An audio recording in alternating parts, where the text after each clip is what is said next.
بیٹا نماز کی تیاری کر لیجئے، نماز کا وقت ہو چکا ہے۔ اللہ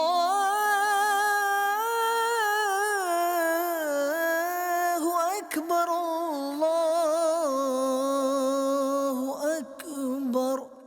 حمزہ بیٹا، ہمیں نمازوں کی فکر ہونی چاہیے کیونکہ نماز ایک اہم فرض ہے۔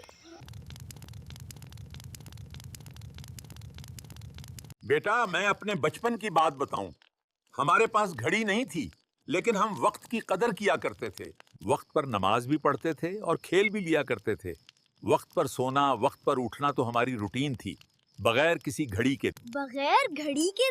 جی بیٹا، آپ کے پاس تو اسمارٹ واچ ہیں، ہمارے پاس تو سادہ گھڑی بھی نہیں تھی۔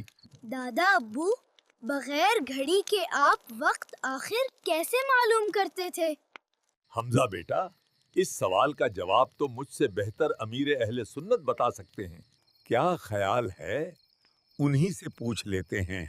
پیارے امیر اہل سنت، آپ نے میرا سوال تو سن ہی لیا ہوگا، پلیز اب مجھے ذرا اس کی ڈیٹیل تو بتا دیجئے۔ نماز کا وقت ہر ایک کو جاننا، جو بالغ ہے، جس پر نماز فرض ہے، فرض عین ہے۔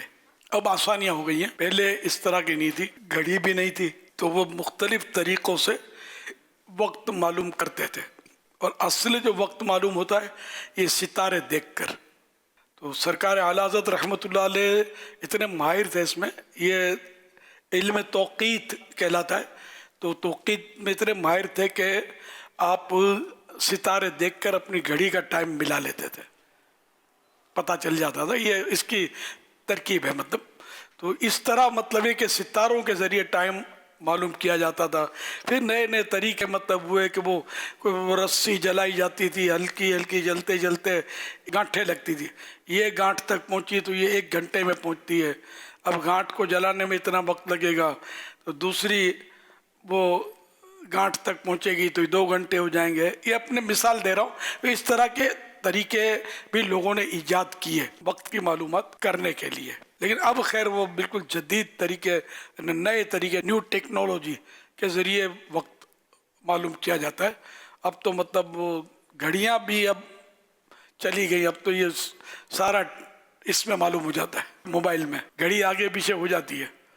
یہ میں نے نوٹ کیا آگے پیچھے بھی نہیں ہوتا، یہ برابر اپنی ڈگر پہ چل رہا ہوتا ہے۔ یہ AI جنریٹ دادا ابو جو فرما رہے تھے وہ درست ہے، پہلے نہیں ہوتی تھی گھڑی۔ صلو علی الحبیب صلی اللہ علیہ محمد۔